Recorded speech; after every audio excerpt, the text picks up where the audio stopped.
At around just 4,000 acres, the Red Mountain American Viticultural Area is the smallest AVA in Washington state. The first grapevines on Red Mountain were planted in 1975 by John Williams at Kiona Vineyards. The area was designated an AVA in 2001, is home to over 30 wineries, and it's still growing. We spoke to Kiona's third-generation winemaker, J.J. Williams, about what makes Red Mountain so unique. What do you say to those people that, okay, they know Walla Walla's on the map and they think of Walla Walla as the wine place in this area, but you guys are really the people that grow the grapes. Just for someone that doesn't know, just the difference between Walla Walla and you guys here in Yeah, City. Walla Walla has done a great job, and I like to visit Walla Walla. They have great wineries there, good food, but the Tri-Cities is really the epicenter of wine grapes grown in Washington state. If you were to draw a 60-mile radius circle around Red Mountain, more than 90% of the grapes grown in Washington would fall within that circle. So it's kind of the literal and figurative heart of Washington wine. And like I said, at Kiona, we're selling grapes to 60 other wineries. So you can taste wine in Woodinville, you can taste wine down in Walla Walla, or here on Red Mountain and still be drinking Red Mountain wine. Yeah. It's just the winery or the tasting room is in a different location. You were talking about this area being a little bit warmer, say, than Walla Walla. What makes this such a great growing region for grapes? Really, everything that makes Eastern Washington in general a good place to grow grapes is magnified and supercharged on Red Mountain. So it's hotter, it's drier, it's windier. It's a microcosm of Washington wine, and it's a confluence of aspects. I could talk about dirt and put everyone to sleep. We could talk about wind, and maybe for a meteorologist that would be exciting. But I think the proof is in the pudding, and when people try Red Mountain wines, they're always impressed. So JJ, do the vines get thicker and thicker as they age? Yeah, the actual biomass of the plant does get considerably larger over time. In fact, we have lots of newer plantings where the trunk going up is only an inch or two in diameter. If you look at this old girl over here, this is a Chardonnay plant, and it's about 40 years old now, and you can tell it's a lot bigger than an inch or two in diameter on the trunk there. When does a vine start to become too old? That's a good question. So in Washington, there are grapes that are producing that are over 100 years old. They planted some Chenin Blanc in 1914 that's still producing. So the answer to that is we don't really know because we haven't been around long enough. But generally, it's accepted wisdom that as vines mature, the wine quality goes up. And we're in the oldest vineyard here at Kiona. We are, yeah. We're on the oldest vineyard on Red Mountain. So Kiona State Vineyard was the very first vineyard planted in this region. That was in 1975. So what grapes do you have that you're producing in this vineyard? Yeah, so we are known for Cabernet. Actually, we're kind of a grower for lots of wineries, so we use grapes for our own operation. But we also sell grapes to about 60 other wineries. And most of what we grow is Cabernet. Okay, and your production here, you're saying that your vineyard makes you the most money, but you also distribute some wine as well. Explain to me some of the production that you have going on here. Yeah, so the largest part of our business is selling grapes to other wineries. So the vineyard is kind of the biggest aspect of what makes our vineyard and our operation tick. And we have a winery that kind of acts as a support mechanism for the vineyard. So, we like to make wine that exemplifies our region and our vineyards. And kind of show people what Red Mountain can do, and then hopefully push them into drinking Red Mountain wines that aren't necessarily made by us, but that are made with our grapes. And you're third generation. Yeah, so I grew up here on Red Mountain. My grandparents live at the winery, and my parents are just up the road. So I grew up here, and I tell people they do all the work, and I take all the credit. It's my job not to screw it up. So when we planted the first vineyard in 1975, there was no Washington wine industry. Conventional wisdom was that we could only grow inexpensive jug wines here in Washington, and Riesling and Chardonnay were the kings of the crop. That's what you went towards first? Yeah, so when Grandpa planted this first vineyard, they actually split it into 3 varietals. So they planted equal parts Riesling, Chardonnay, and Cabernet. And so what's kind of crazy about that is you have to realize nobody was buying Washington Cabernet. It was not a thing. The Cabernet ended up being very, very good, and the rest is kind of history. So today Red Mountain is 99% planted in red varietals. We still grow the Riesling and the Chardonnay, and we have a few more whites planted, but whites from Red Mountain are extraordinarily rare. Interesting. Yeah. And you're still in harvest. You do a little bit of hand picking. You also have machinery that goes through. Explain to me the process. So it depends on what our winery partners are looking for. Sometimes they'll want hand-picked fruit, sometimes they'll want machine-picked fruit. We have a really fancy sorter that we can go look at later that's really high-tech. People don't really think of winemaking and bleeding edge technology, but we have an optical sorter that takes a picture of every single berry and then kicks out stuff that we don't want with a little puff of air. So, I guess we're kind of farm nerds. Yeah. Okay. So, again, it's kind of like the divergence of romanticism and practicality, but we'll take these grapes and we can bring them into the winery and sort them berry by berry, and you're getting a very high quality net result that has maybe lost some of that romanticism of a hand-picked grape, but the technology can do it better than we can. Okay, so see, that's been picked, and that's to be picked. And it's pretty thorough.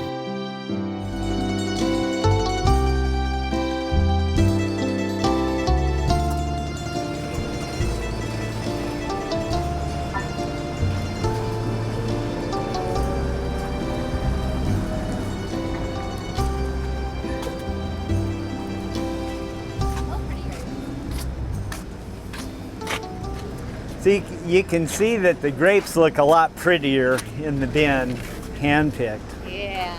But these are all hand-picked? Yes.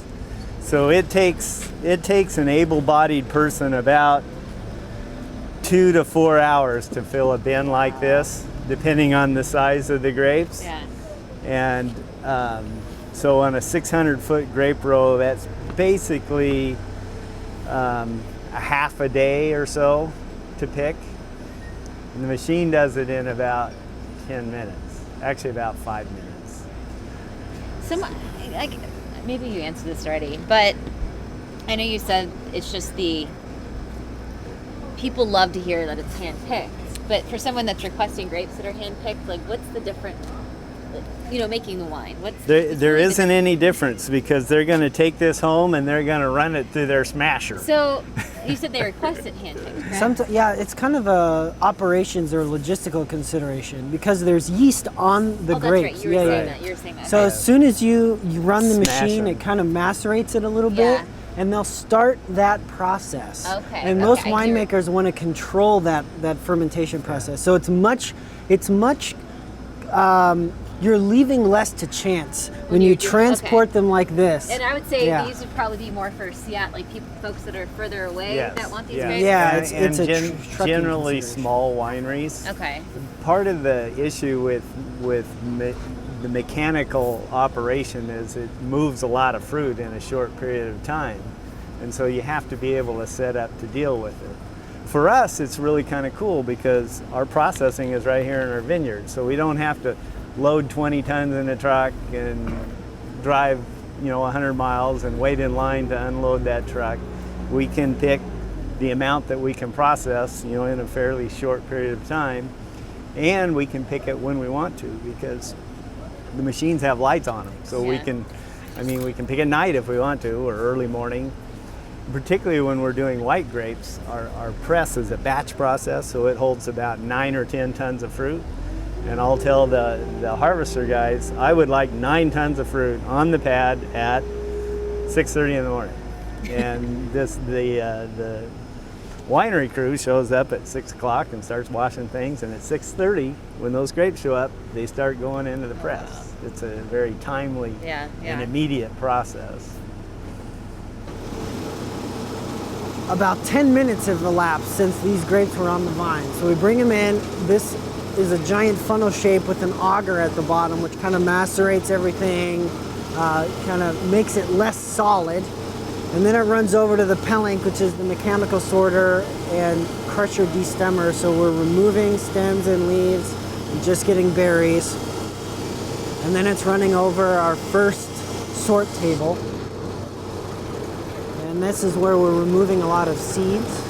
On Red Mountain, the way that we have our grape physiology is such that we produce big, powerful wines.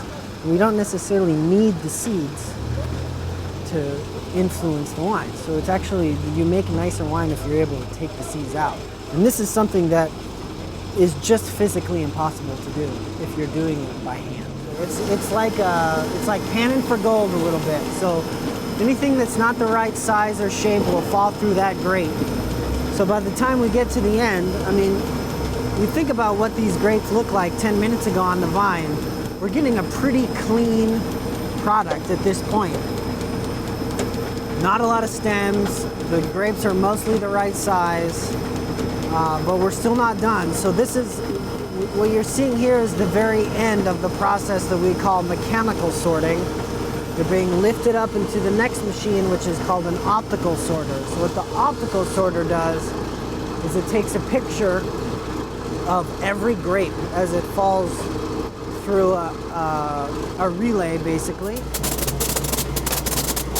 And then you can see down here, basically all of the rejects are getting, when the camera detects something that's out of parameters, it uses a puff of air and it shoots the grape out of the vine. If you look at that, see, it's mostly berries. And then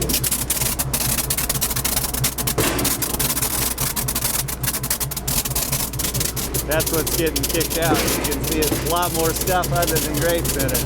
This sorting machine allows us to kick out a lot of the non-desirable material. Now, if you let this stay in your ferment, it's going to affect the way your wine tastes. So we just want to leave the nice, plump, round, ripe berries, and that's what we ferment instead of this other stuff. What do you see for the future?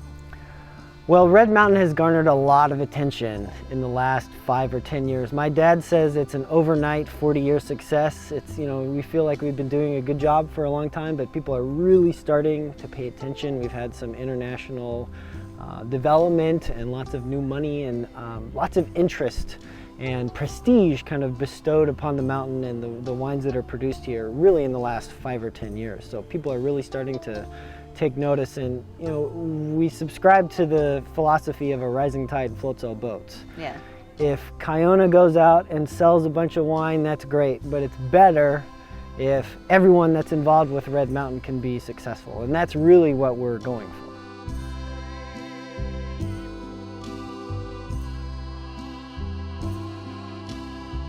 We are here on Red Mountain today, and we're with a business that I'm sure a lot of people will like, Red Mountain Trails. Teresa and Jeff, explain to me your business. You're combining horse riding and wine tasting. Yeah, everything great, horses and wine. We do wine tasting trail rides, we do wine tasting wagon rides, and then we just do regular trail rides where you can bring the family out, get on the horses, and go for a ride through the vineyards.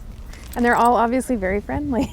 I know, we had a chance to ride on them. They're very, very calm. How can people sign up to do something like this? We have a website, www.redmountaintrails.com, and you can make reservations that way or just call us. What would a typical day look like for somebody that would sign up for this?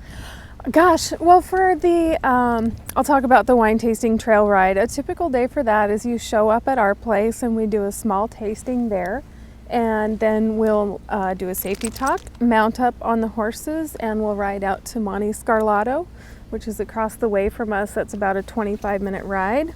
Then we stop there and do a wine tasting there, and from there we ride through the vineyards across to Frechette, where we have another wine tasting and a big lunch spread. Pretty fancy. From Frechette, we'll ride through the vineyards up here to Kiona, and enjoy a last wine tasting there, and then ride the horses back to our place. It takes about 3.5 to 4 hours. How big of a group can you take? We take 4 on that. Okay. And for our wagon ride, it's real similar, but we can take up to 10 for that. And we go to a lot more wineries with the wagon. How late in the year do you go till? We go year round. Oh, you go year round? Yep, all the time, anytime. Do you get a lot of folks that are up for it in the winter too? Yeah, we get a few calls, yeah. So, and we're always happy to do it. It's fun.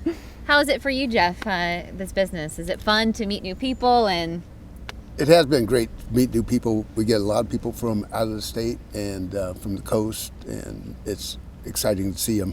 Some of the dinner rides we have, groups meet each other, and so they're from different parts of the country, and they get to talk about the Pacific Northwest, and it's exciting for how us. far away do people come for this? Dubai. Oh, wow. Yep.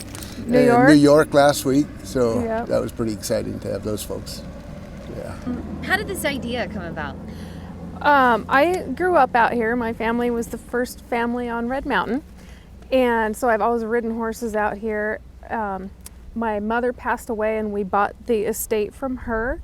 And my husband kept saying, "You've got to make a business out of this because you keep taking people for rides." So we did. Thought we'd give it a try, and we just love it. It's a blast. It's so much fun. So. Are you up for doing this every day? Is it only weekends or? Every day. Every day. Yep. Yeah. Yeah. The dinner rides are great. Dinner They're a lot of rides, fun. yeah. We have some Harvest Moon rides. They're Okay. pretty special. And they're out at a knoll that looks out over the Yakima River. It's a real pretty spot. It's nice to watch the sunset. And then when you have the full moon, you can watch the moon rise, and we bring folks back to here. How have the wineries been as far as being supportive of you guys and your business? They've been very supportive, and it's really nice to have that comfort of knowing that we're welcome here, and them allowing us to come out through their areas, and they trust us with that. And we appreciate it very much. Yeah, I think the thing about this business, and especially being located here, is that it's just a blanket of vineyards, and with the horses you get access to the AVA that you wouldn't get any other way. So it's really special, and we just feel really privileged to be able to share it with people, and they get to come and say, this is a Chardonnay vine like you just did. Yeah. And these are the grape clusters. So it's really exciting to be able to do that and share it with people.